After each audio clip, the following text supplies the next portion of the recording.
Este é mais um episódio de Um Mundo a Seus Pés, o podcast internacional do Expresso. Estamos a gravar na manhã de segunda-feira, 7 de fevereiro, uma semana depois das eleições portuguesas, e com um ano 2022 marcado pela realização de eleições em vários países da Europa. É o caso de França, Hungria, Letónia, Malta, Eslovénia, Suécia, países que pertencem à União Europeia, e de outros que estão à porta da União, como a Sérvia. Vamos falar de socialismo, alianças de esquerda e das implicações que terão possíveis alterações do quadro e dos equilíbrios partidários a nível europeu. Equilíbrios esses resultantes destas eleições. Connosco temos o académico António Costa Pinto, do Instituto de Ciências Sociais da Universidade de Lisboa, conhecido politólogo de todos os que nos ouvem, e a jornalista Ana França, da equipa de Internacional do Expresso. Eu sou a Manuela Goxa Soares, jornalista desta casa, e vou conduzir o debate na ausência forçada do habitual anfitrião de Um Mundo a Seus Pés, Pedro Cordeiro. A sonoplastia é do João Luís Amorim. António Costa Pinto, vou começar por si. Na última semana, em Espanha, assistimos a uma situação insólita nas Cortes Espanholas, o Parlamento, que tem a ver com a existência de dois grandes blocos parlamentares em que por um voto se ganha, por um voto se perde, e que conduziu à aprovação da lei laboral proposta pelo governo do PSOE, graças a um erro de um deputado do PP na votação. Este deputado, Alberto Casero, estava a votar remotamente de casa e ele argumenta com a existência de uma falha no sistema que o conduziu a um erro no voto telemático. Por enquanto, a Presidente das Cortes não aceitou a reclamação do PP. Isto pode criar aqui uma nova polémica no sistema partidário, no sistema de organização das alianças. Quer comentar? Sei que muitas vezes, quer seja a maioria dada ao governo de António Guterres pelo famoso deputado casliniano ou outro qualquer exemplo, a verdade é que estes casos são casos em que, independentemente da dimensão propriamente ideológica, remete para parlamentos onde os partidos políticos e os deputados destes partidos políticos têm uma grande disciplina de voto. Portanto, o que se passou aqui foi inegavelmente um engano. No entanto, sob o ponto de vista da legitimidade parlamentar, não o foi, na medida em que formalmente o voto de um deputado diz respeito a ele e à circunscrição eleitoral que ele representa. E por isso temos aqui um caso do engano, mas, por exemplo, não o teríamos no caso de Inglaterra. A democracia inglesa, por exemplo, tem fraca disciplina de voto, por exemplo, porque justamente os deputados têm uma grande autonomia da direção dos seus partidos. Portanto, é um epifenómeno, mas é um epifenómeno que no fundo dá à legislação aprovada uma enorme legitimidade, porque convém nunca esquecer, formalmente um deputado representa o seu círculo eleitoral e não tem que obedecer. Não há nenhuma lei que o diga, em nenhuma disciplina. Em qualquer sistema partidário. Em qualquer sistema não há nenhum parlamento que, com base em eleições livres e justas, obrigue um deputado a votar de uma determinada maneira porque o seu partido assim o pensa. Na realidade, quem estão representados, evidentemente, no Parlamento são partidos, mas são fundamentalmente deputados. Neste momento em que o voto telemático e o voto, neste caso, o voto a partir de casa dos deputados tem sido relativamente frequente, isto pode alterar, que é o caso deste deputado que argumenta que foram as informações dadas pelo sistema que o conduziram ao erro.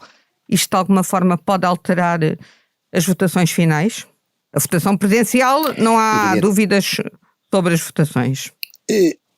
O problema que se colocou no Parlamento Espanhol é um problema dá muito discutido, por exemplo, nas opções de voto. Muitas democracias têm desconfiado na hipótese do eleitor votar telematicamente, votar por computador, justamente porque é muito mais difícil encontrar sistemas de controle àquilo que se podia chamar naturalmente à veracidade de voto e à não existência de voto condicionado. E, portanto, aqui no caso do Parlamento Espanhol, seria fácil verificar se efetivamente se tratou de um erro informático ou não. Provavelmente foi um erro humano, como acontece na maior parte dos casos. Mas dito isto, cada vez mais, creio eu, a utilização informática para a decisão política vai ser fundamental e também cada vez mais tecnologicamente existirá inovação suficiente para controlar, digamos assim, a veracidade, quer seja das atitudes eleitorais, quer seja das atitudes de decisão, por exemplo, do seu ponto de vista governamental ou outro. Antes, pelo contrário, eu creio que a utilização informática melhora significativamente a participação política e a relação entre a cidadania e a decisão da elite política. Está com isso a defender que a União Europeia deveria sensibilizar os Estados-membros para uma maior utilização do voto um voto informático por parte dos eleitores em eleições legislativas? Sensibilizar sem sombra de dúvida. Esta é uma área que não está, evidentemente, na área de decisão da União Europeia, excetuando no caso do Parlamento Europeu para as eleições europeias, mas sem dúvida nenhuma a União Europeia, enquanto organização transnacional democrática, deverá promover cada vez mais justamente a inovação tecnológica que permita uma maior participação política, ou seja, que não seja a dificuldade de acesso, por exemplo, às mesas de voto e outras, um elemento fundamental para, por exemplo, justificar uma alta abstenção. Inovação e literacia tecnológica, não basta inovar, é preciso... Inovação e literacia tecnológica, porque deixem-me dizer que muitas vezes experiências, por exemplo, de voto obrigatório, como no caso do Brasil, e experiências, neste caso, de voto não obrigatório, como nos Estados Unidos, ilustram que mesmo aqueles que têm menor literacia formal, desde que o sistema seja simplificado, têm, por exemplo, acesso ao voto em máquinas eletrónicas, como é o caso dos Estados Unidos, muito generalizado, e os erros são escassos. Vamos voltar à nossa discussão sobre o socialismo, o centro-esquerda, a esquerda. Esta questão é para a Ana França. Uma das bandeiras que tradicionalmente e que neste momento, sobretudo, distingue a esquerda da direita é a questão das atitudes face ao clima, às mudanças climáticas, aos direitos humanos, à questão das minorias, aos migrantes e aos refugiados. Nós temos eleições na Suécia que estão marcadas para o dia 11 de setembro. Os sociais-democratas têm estado sempre à frente nas sondagens, mas há cada vez mais sinais a surgirem nos países escandinavos, nomeadamente na Suécia e na Dinamarca. Tu tens algumas informações sobre o que está a ocorrer na Dinamarca, sobre a situação que está a ser vivida por refugiados. Queres falar sobre isso? Eu acho que eu trouxe esta questão porque, como estamos a falar de porque é que o centro-esquerda parece estar em vigor em vários países, e para mim isto é interessante porque, e por isso é que também gostava depois de pedir aqui a opinião ao nosso convidado, porque o centro-esquerda, para vingar, parece que está a tornar-se uma espécie de mix de coisas que não era tradicionalmente assim, não é? Pronto, os partidos socialistas não sobram muitos na Europa que preconizem o socialismo de facto, não é? Claro que não existe. Se analisarmos com mais cuidado alguns governos que têm sociais-democratas no governo, ou socialistas, como é o caso de Portugal, mas que não é um governo, obviamente não é um partido socialista, se analisarmos vemos que eles estão no poder, mas são uma amálgama de ideias. Por exemplo, na Dinamarca tem imensas políticas ambientais, imensas, é uma grande aposta deles, muitas políticas sociais também, que é uma coisa que obviamente distingue conhecemos os países nórdicos por isso, e depois tem uma das políticas de imigração, não imigração qualificada, imigração mais de receber refugiados, das mais restritivas da Europa.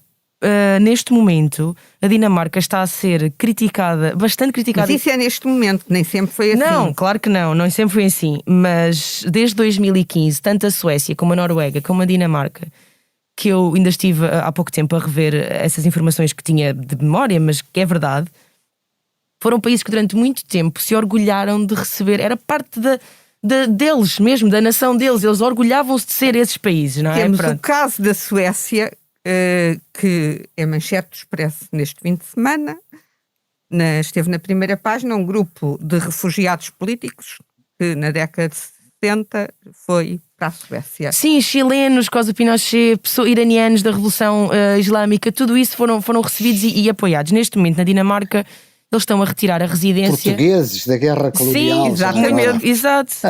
E eles estão a retirar na Dinamarca, acho que é.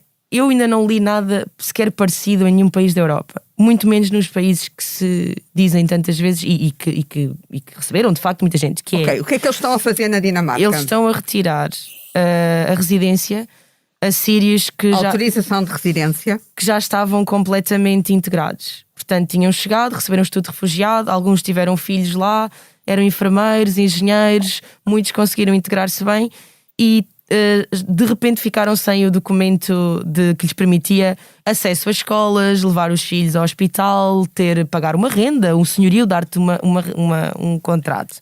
Perderam um documento que lhes permite trabalhar de forma legal, alugar uma casa legalmente. Normal. E isso não é explicável por outro ponto que não seja político. Porquê? Porque eles não podem ser enviados para lado nenhum. Não é permitido, não há voos para a Síria. Portanto, as pessoas estão só a perder a sua liberdade de trabalhar, de viver com os seus rendimentos, de poder alimentar as suas famílias, mas sem nenhuma razão, porque eles não podem ser retiradas do país. Então estão em centros de detenção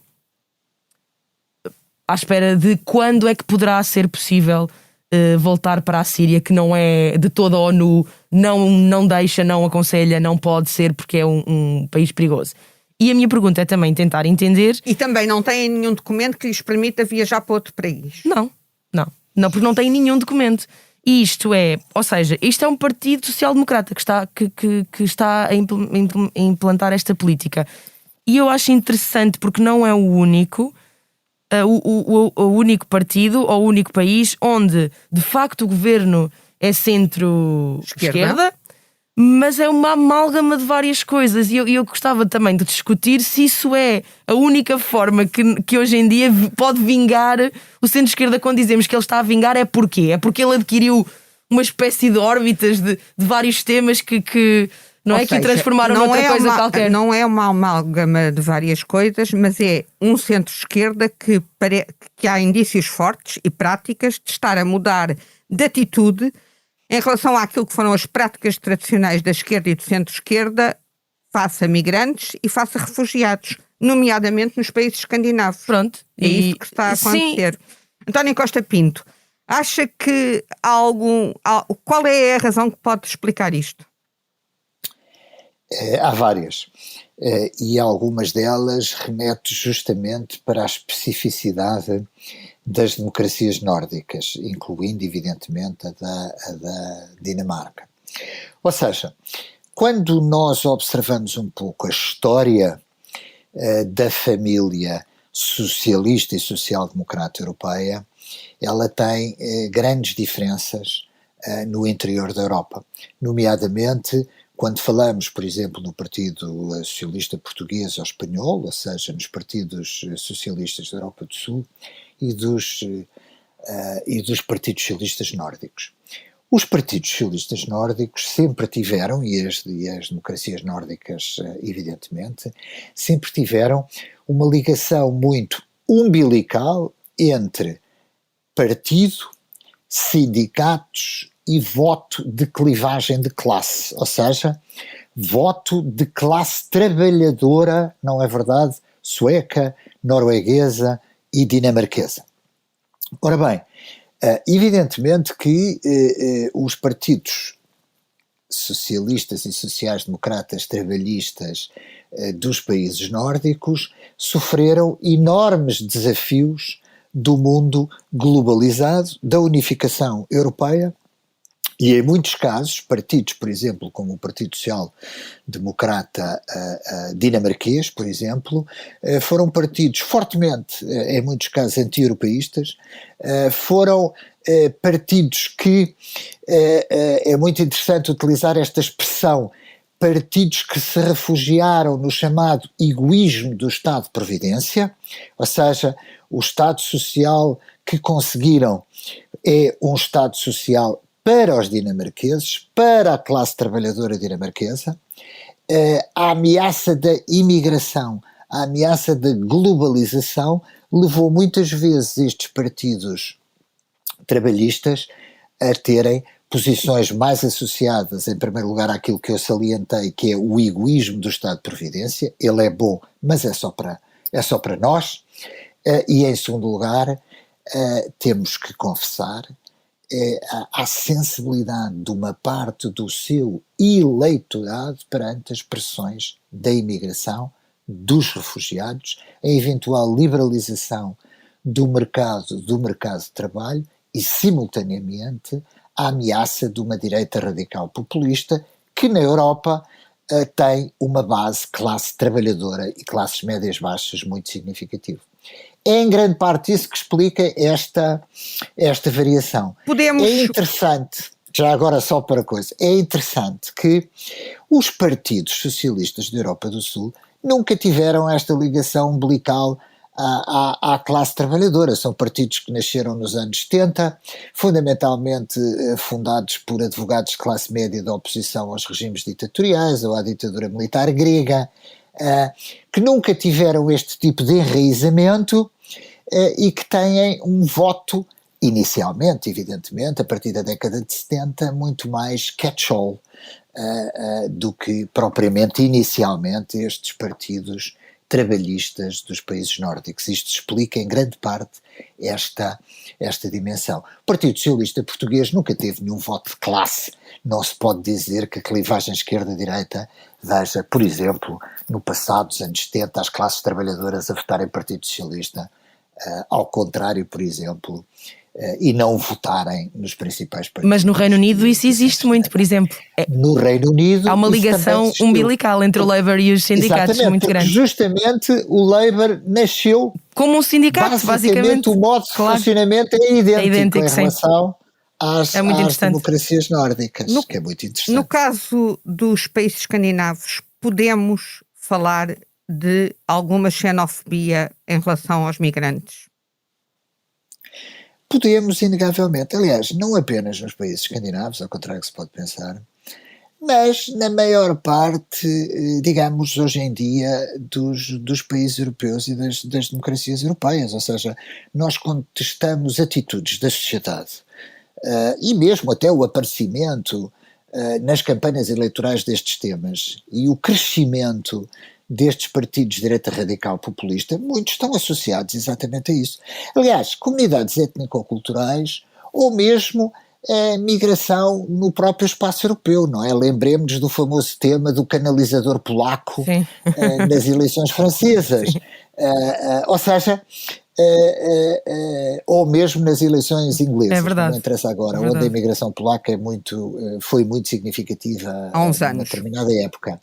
Portanto, convém não esquecer que há um mundo social que sofre com a globalização, que sofre com a próprio processo de integração europeia, que obviamente desperta muito este tipo de sentimentos junto fundamentalmente da classe média baixa e da classe baixa. Porque é concorrência em termos de trabalho, são religiões diferentes, práticas sociais diferentes. Exatamente. A questão dos partidos socialistas do sul da Europa serem terem uma raiz e uma matriz ideológica quase diferente, não, a matriz ideológica não, mas a matriz social diferente dos do norte da Europa e terem também uma história diferente. Vamos para um país que, sendo do sul da Europa, não é uma grande potência europeia, é um Estado fundador da União Europeia, a França. Vamos ter eleições presidenciais em abril e legislativas em junho. Nas últimas eleições presidenciais francesas, o Partido Socialista quase que se esvaiu, quase que se dissolveu. Neste momento, qual é o cenário? Uma extrema-direita que se afirma cada vez mais com Marine Le Pen e Zemmour. Macron, que não vem propriamente de uma área socialista, mas que neste momento é uma referência quase que em termos sociais e mais à esquerda, porque menos à direita que estes dois candidatos. O que é de esperar e o que é que pode acontecer ao Partido Socialista? Extingue-se de vez?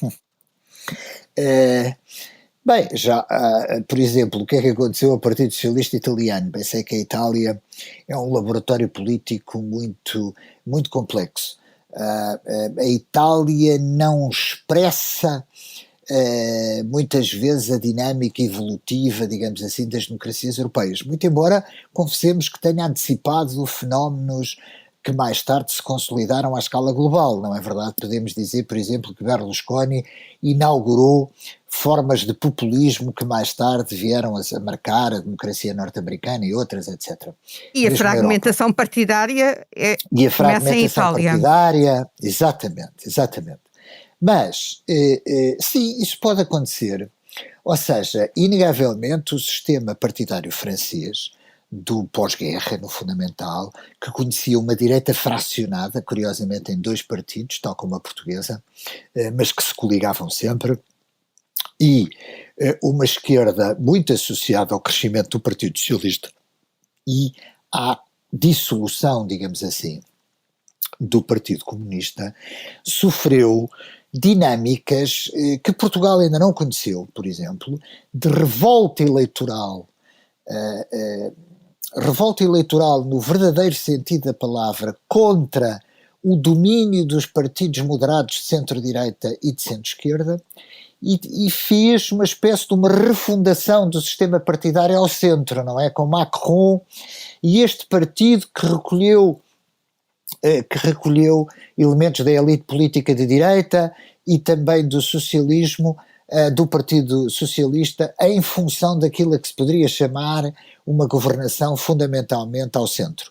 Convém não esquecer também que, com uma direita nacional, inicialmente uma extrema-direita e hoje uma direita nacional, enfim, da família da direita nacional populista, muito significativo com a senhora Le Pen. Mas a verdade é que a França é o exemplo maior daquilo a que nós poderemos falar da crise dos sistemas partidários tradicionais na Europa e da grande polarização com crescimento à direita e também, convém não esquecer, à esquerda, porque Mélenchon conseguiu, a partir dos restos de parte do Partido Socialista, inclusivamente do Partido Comunista, unificar numa espécie de frente de esquerda radical, chamemos-lhe assim, uma parte do eleitorado francês. Mas ainda temos mais no caso francês, não é verdade? Nestas eleições temos o fenómeno Zemmour, não é? Ou seja, o fenómeno de um modelo populista que a sociedade francesa ainda não tinha conhecido, a partir dos meios de comunicação social, um modelo, aliás, muito mais italiano, confessemos, em que um empresário político individual, a partir neste caso, das televisões, mobiliza um discurso populista de direita antissistema, colocando em dificuldades o partido da senhora Le Pen. Mas portanto, o Zemmour tem outra característica, que é como que alguém da extrema-direita que surge com um discurso mais intelectualizado, mais elaborado. mais elaborado, mas sobretudo, num certo sentido, mais populista. É mais elaborado na tradição, por exemplo, de revisionismo histórico, etc., mas isso mobiliza-nos a nós, intelectuais, para dizer a verdade, ou comentadores políticos, ou académicos, ou o que quer que seja, ficamos sempre muito entusiasmados quando, entre aspas, alguém fala da memória de Vichy, ou em Portugal diz bem do salazarismo, mas não é por isso que Não eles chega às crescem massas. eleitoralmente. Não chega às massas. Não vale a pena pensar que é por causa da memória do general Pétain que o Zemmour crescerá eleitoralmente, ou que o Chega crescerá em Portugal por vir renascer o Salazar da tumba ou coisa desse género, porque isso é apenas um elemento discursivo e de mobilização. O fundamental, de facto, não está aí. Mas o que é que isso significa? Isso significa, e eu creio que isso é o mais importante e ainda relativamente pouco estruturado, é que os sistemas partidários europeus continuam com dinâmicas de revoltas eleitorais em partidos populistas, e agora muitas vezes não está em causa apenas se são de direita radical, ou às vezes podem ser até de esquerda radical, menos há que reconhecer, perante justamente os partidos tradicionais de centro-direita e de centro-esquerda. E França significa claramente essa dimensão. Estas alterações de sistemas partidários, que de alguma forma têm alguma matriz ideológica, porque com a extrema-direita a apelar àquilo que são as clivagens sociais, as clivagens sociais no sentido dos migrantes, a concorrência no trabalho da população menos qualificada, as alterações de relações de vizinhança, a questão do Estado Social. Tudo isso, isto pode, de alguma forma, fazer-nos temer uma alteração de regime? Em alguns casos, sim. Ou seja, o balanço ainda é um balanço, digamos, inconclusivo. O caso da Hungria é um típico caso, evidentemente, em que isso aconteceu. Ou seja, a Hungria hoje não é um regime democrático, não é? A Hungria hoje é um regime de autoritarismo que nós chamamos de autoritarismo competitivo, tem um partido dominante, tem limitações às liberdades fundamentais, tem dinâmicas autoritárias de acesso aos meios de comunicação social, de restrição da oposição. Ou seja, a Hungria hoje não é um regime democrático, convém que isso fique claro. É um Estado comunista competitivo? Não, um Estado, digamos, nacionalista, populista, de autoritarismo competitivo. De elementos comunistas já tem relativamente pouco.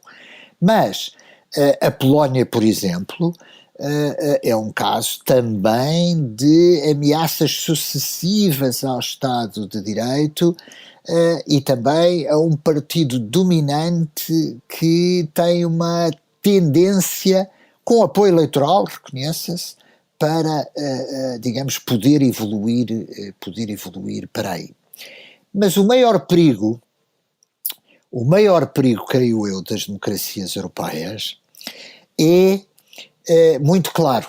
E isso tem acontecido, já aconteceu na Holanda, enfim, noutras democracias, que é, obviamente, os partidos são partidos competitivos no seu espaço político e muitas vezes, quando olhamos para a Dinamarca, quando olhamos para a Holanda, quando olhamos para outras democracias, muitas vezes a resposta, quer no caso do Partido Socialista Trabalhista dinamarquês, quer no caso de partidos centro-direita, por exemplo, na Holanda, têm alguma tendência para tentar esvaziar estes partidos de direita radical populista, assumindo uma parte da sua agenda para tentar recuperar o seu eleitorado.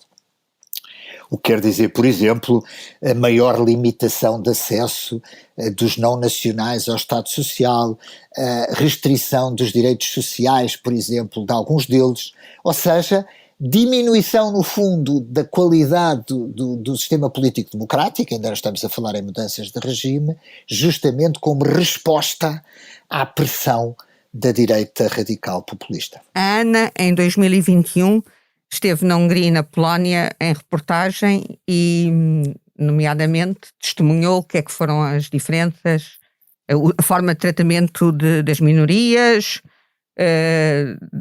dos migrantes. Sim. Qual é a tua percepção? A Hungria tem eleições que não estão marcadas, mas devem ser em maio. Sim, entre abril e maio. A Hungria tem eleições, mas toda a gente teve que se juntar para tentarem... Sim, há uma frente unida liderada por um autarca conservador.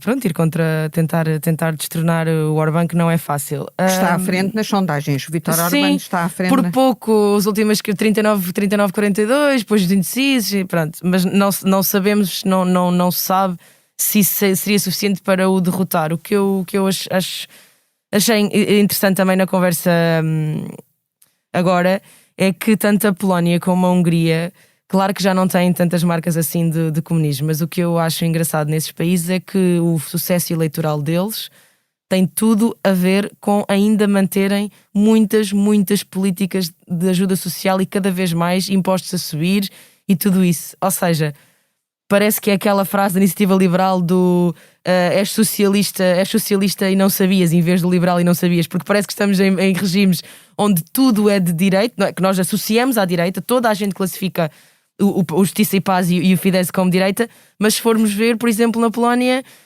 cada filho recebe, um pai com filhos, por cada filho recebe 130 euros por mês. É um quarto ordenado mínimo e isto só foi implementado há pouco tempo. Portanto, há uma série de medidas sociais que são mesmo muito próximas de social-democracia numa Holanda da vida ou numa Dinamarca da vida. Portanto, não se pode dizer exatamente que sejam partidos naquela direita que nós conhecemos liberal, de neoliberal, não tem nada a ver, nada a ver. E acho que é por isso que tem sucesso, acho mesmo. E são partidos, que no fundo a população, a clientela que servem é uma população que alguma dela viveu muito tempo no Estado comunista, em que o Estado providenciava tudo. Complementando o que a Ana disse, é muito interessante porque há falta de melhor expressão, essa expressão foi muito utilizada na primeira metade do século XX. No caso da Polónia existe uma dimensão, convém não esquecer, familista, ou seja, aí sim pode-se aproximar, digamos assim, da esquerda social-democrata, porque não representa o modelo liberal, mas representa o modelo conservador católico, familista, e que é muito coerente, por exemplo, com as medidas mais conservadoras do que toca às relações Igreja-Estado, à autonomia da sociedade civil, à questão do casamento, à questão do aborto, ou seja, é inegável que no caso da Polónia, por exemplo, existe aqui aquilo que nós podemos chamar uma dimensão, sim, familista, que afasta, evidentemente, que as afasta do modelo liberal. Aliás, estes partidos, quer na Polónia, quer na Hungria, estão muito longe, em certas dimensões, do modelo, obviamente, ultraliberal tradicional, como nós associamos, por exemplo, no caso português, a este novo partido que é o Iniciativa Liberal, por exemplo. Estão mais próximos de uma autocracia de direita tradicional. No que toca fundamentalmente aos valores, ao nacionalismo, evidentemente que sim, mas não necessariamente no que toca a uma dimensão social. António Costa Pinto, quero-lhe colocar aqui outra questão. Nestas eleições todas, nomeadamente nas portuguesas, que na semana passada, a gestão da pandemia de alguma forma influenciou ou vai influenciar o voto dos eleitores? Se falarmos em Portugal, eu diria que pouco. Se falarmos noutras democracias, sim. Mas a variável de pandemia é bastante complexa, porque os seus efeitos são múltiplos. A pandemia provoca efeitos eleitorais, por exemplo, antipartidos de governo, de punição da má gestão da pandemia. Também por governos implementarem muitas vezes medidas mais autoritárias e científicas em termos de gestão da pandemia, quando existem setores significativos da sociedade que não se identificam com esse modelo, têm até fortes movimentos sociais anti-pandemia. Conclusão, nós não podemos traçar na política europeia um efeito global de direção mais ou menos coerente da gestão da pandemia. Por exemplo, no caso português, tanto quanto nos apercebemos após 3 atos eleitorais em pandemia, é interessante verificar que a pandemia propriamente dita não fez grandemente parte da agenda eleitoral e, por exemplo, não alterou muito a participação eleitoral. Portanto, a dimensão pandemia, como noutros aspectos, nós temos que, muitas vezes temos alguma tendência a falar de grandes temas da política europeia, não é verdade? Mas na realidade as agendas políticas nacionais são relativamente diversificadas e muito marcantes nas suas diferenças. Bem, estamos a terminar o tempo que o mundo a seus pés costuma ter. Agora a pergunta tradicional para os nossos 2 convidados, com que este podcast encerra sempre. António Costa Pinto, se amanhã pudesse fazer as malas e ir para um sítio qualquer, para onde é que gostaria de viajar?